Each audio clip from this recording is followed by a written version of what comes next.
अगर आप मुझे आज अपने समय का 10 मिनट देते हो, जी हाँ सिर्फ 10 मिनट, तो आज मैं आपको एक ऐसा ब्लॉग बनाना सिखाऊंगा जहां से आप हर महीने 500 से $1000 जो है वो जनरेट कर सकते हो। और ये बात मैं कोई हवा में नहीं बोल रहा हूँ। आप सबसे पहले ये वाला वीडियो देखो। इस वीडियो में आप देख सकते हो कि मैं हर दिन, जी हाँ हर दिन मैं अपने ब्लॉग से 500 से $1000 जो है वो मैं जनरेट कर रहा हूँ। मैं आपको बता दूं कि यहाँ तक आने में मुझे लगभग 6 साल हो चुका है। 6 साल से मैं ब्लॉगिंग कर रहा हूँ लगातार। लेकिन आपको अपना इतना समय लगाने की जरूरत नहीं है। आज मैं आपको इस वीडियो में जो आपको मैं नॉलेज देने वाला हूँ, अगर वो मुझे किसी ने शुरुआत में दी होती तो आई एम श्योर कि मुझे इतना यहाँ पर आने में समय नहीं लगता। और 500 से $1000 तो आप कुछ ही टाइम में जनरेट करना स्टार्ट कर सकते हो। ओके, सो आज की इस वीडियो में मैं आपको बताने वाला हूँ कि मैं अपने टॉपिक्स कैसे ढूंढता हूँ, कैसे मैं अपनी वेबसाइट सेटअप करता हूँ ताकि वो एकदम एसईओ ऑप्टिमाइज्ड रहे, और फाइनली सबसे इंपॉर्टेंट कि आपको गूगल पर रैंक कैसे करना है। तो जी हाँ, जहां से आपको मेन ट्रैफिक आएगा, जहां से आप मेन इनकम जनरेट करोगे अपना, वो मैं आपको लास्ट में बताने वाला हूं।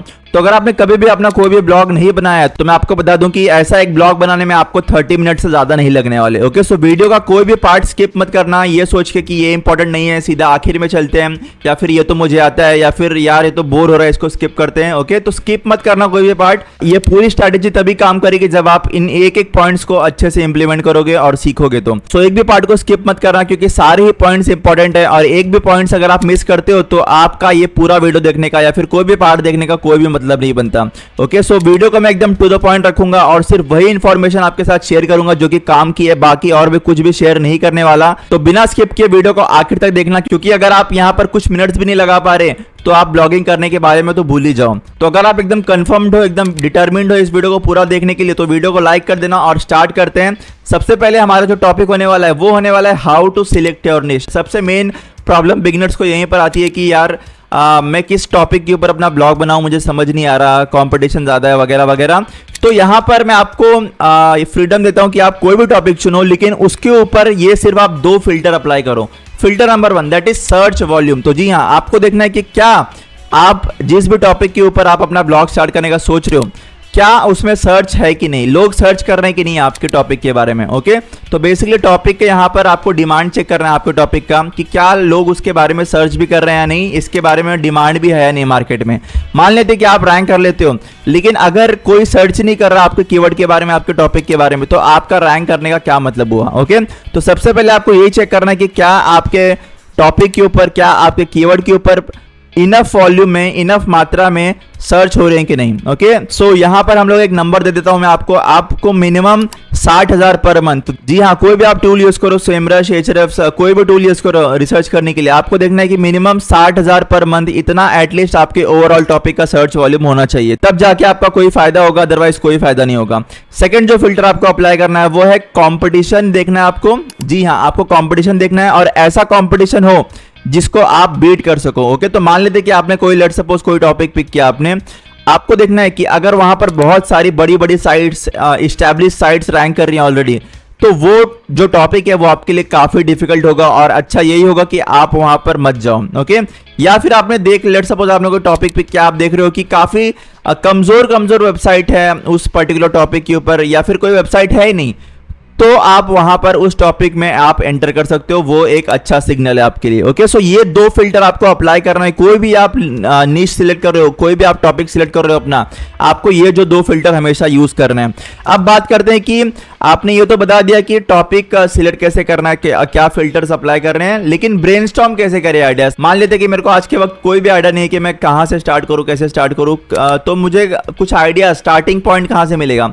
तो सबसे पहले आप इंटरेस्ट अपना देख सकते हो, आपको जो भी कोई टॉपिक के ऊपर इंटरेस्ट हो आप वहां से स्टार्ट कर सकते हो, या फिर आप देख सकते हो कि क्या काम कर रहा है ऑलरेडी मार्केट में, आप थोड़ी बहुत रिसर्च करो, टॉप वेबसाइट को स्टडी करो, राइट, और आप खुद ही देखो कि आप क्या सर्च करते हो, आप किन चीज़ों के बारे में सर्च करते हो। तो ये है तीसरा चीज़।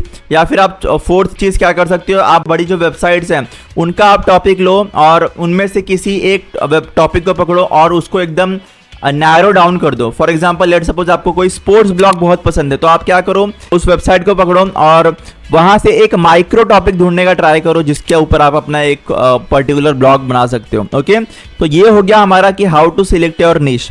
सेकंड हमारा जो टॉपिक होने वाला है वीडियो का वो होने वाला है how to set up a website. एक प्रॉपर वेबसाइट सेटअप कैसे करें, ये भी काफी लोग गलती करते हैं यहाँ पर। बेसिकली जो बिगनर्स होते हैं उनको पता ही नहीं होता कि एसईओ फ्रेंडली वेबसाइट सेटअप कैसे करते हैं, क्या क्या चीज़ें रिक्वायर्ड होती है, क्या क्या चीज़ें हम लोग को ध्यान में रखनी पड़ती है एक वेबसाइट सेटअप करने के लिए। तो सबसे पहले वेबसाइट सेटअप करने के लिए आपको चाहिए होता है एक डोमेन और होस्टिंग। तो अगर आपने कभी भी अपना कोई भी वेबसाइट नहीं स्टार्ट किया है तो ये पॉइंट बिल्कुल भी मिस मत करना। ओके, तो लेट सपोज आपने कोई टॉपिक पिक किया, let suppose yoga for women. Okay, let suppose आपने ये टॉपिक पिक किया, तो आपको ट्राई करना होगा कि आप इस टॉपिक से मिलते जुलते टाइप का कोई आप डोमेन ढूंढो। ओके, एक ऐसा डोमेन ढूंढो जिसको पढ़ते ही समझ में आ जाए कि हाँ आपका ब्लॉग जो वो किस टॉपिक के ऊपर होने वाला है। फॉर एग्जांपल लेट सपोज मैंने बताया था कि आपने टॉपिक पिक किया कि योगा फॉर वुमेन, तो आप डोमेन ले सकते हो कि योगा फॉर वुमेन.com, राइट, या फिर योगा टिप्स फॉर वीमेन.in, कुछ आप इस तरीके का डोमेन आप ले सकते हो। आइडिया इसके पीछे का यही है कि आपका जो डोमेन है वो ऐसा होना चाहिए कि उसको पढ़ते ही यूजर्स को आपके वेबसाइट के टॉपिक के बारे में समझ में आ जाए। क्लियर, आगे बढ़ते हैं हमारे नेक्स्ट पॉइंट की तरफ जो कि होने वाला है होस्टिंग। आपको बेसिकली एक होस्टिंग चाहिए होती है अपने वेबसाइट को सेटअप करने के लिए। तो होस्टिंग के लिए आप होस्टिंगर का इस्तेमाल कर सकते हो। मैं आपको नीचे लिंक दे दूंगा जिसके थ्रू आप डायरेक्टली होस्टिंगर के वेबसाइट पर पहुंच जाओगे और वहां से आप बहुत ही चीप प्राइस में एक क्वालिटी होस्टिंग आप अपने लिए परचेस कर सकते हो। ओके, तो ये जो होस्टिंग है वो बिगनर्स के लिए मैं सबसे पहले रिकमेंड करता हूँ। क्यों? क्योंकि ये काफ़ी फर्स्ट ऑफ ऑल काफ़ी रिलायबल है, काफ़ी टाइम से चल रहा है, और सेकेंडली इसका जो रेट है वो काफ़ी कम है। ओके, तो ये आप डेफिनेटली यूज़ कर सकते हो। इसका मैं आपको लिंक नीचे आपको डिस्क्रिप्शन में मिल जाएगा। थर्ड जो चीज़ आपको ध्यान में रखनी है अपने वेबसाइट सेटअप करते वक्त वो ये है कि आपको आपके वेबसाइट के ऊपर एक लाइट वेट थीम जैसे कि जनरेट प्रेस, एस्ट्रा, ये सारी थीम्स आप यूज़ करो और कोई भी आप हैवी थीम्स का इस्तेमाल मत करो, क्योंकि जो आपकी वेबसाइट की स्पीड होती है वो काफ़ी इंपॉर्टेंट होती है, और अगर आपने स्पीड के साथ आपने कॉम्प्रोमाइज़ किया तो चांसेस बहुत ही कम हो जाएंगे आपके वेबसाइट के ऊपर आने के। ओके, सो आपको ध्यान में रखना है कि आप लाइट वेट थीम्स का इस्तेमाल कर रहे हो और जितने कम से कम हो सके उतने कम प्लगइन्स का इस्तेमाल कर रहे हो। और फाइनली अब बात करते हैं कि रैंक कैसे करना है आपके पर्टिकुलर वेबसाइट को। ओके, तो यहाँ पर रैंक करने के लिए सबसे पहले मान लेते हैं कि आपका कोई टॉपिक है, तो आपको क्या करना है, उस टॉपिक के अंदर आपको अलग अलग कीवर्ड्स फाइंड करने। हो सकता है कि कुछ आपको हाई कॉम्पिटिटिव कीवर्ड्स मिले, हो सकता है कि आपको कुछ लो कॉम्पिटिटिव कीवर्ड्स मिले, तो आपको सभी के ऊपर आपको कंटेंट क्रिएट कर लेना है। आपको स्टार्ट करना है लो कॉम्पिटिटिव कीवर्ड से। ओके, ऐसा क्यों? ऐसा इसलिए क्योंकि धीरे धीरे शुरुआत में ही आपको गूगल टॉप पे रैंक नहीं करने वाला किसी भी हाईली कॉम्पिटिटिव कीवर्ड्स के लिए। फर्स्ट ऑफ ऑल आपको स्टार्ट करना है लो कॉम्पिटिटिव कीवर्ड्स के साथ, तब जाके आपका धीरे धीरे गूगल के साथ ट्रस्ट बिल्ड होगा और उसके बाद आप हाई कॉम्पिटिटिव कीवर्ड्स के लिए जा सकते हो।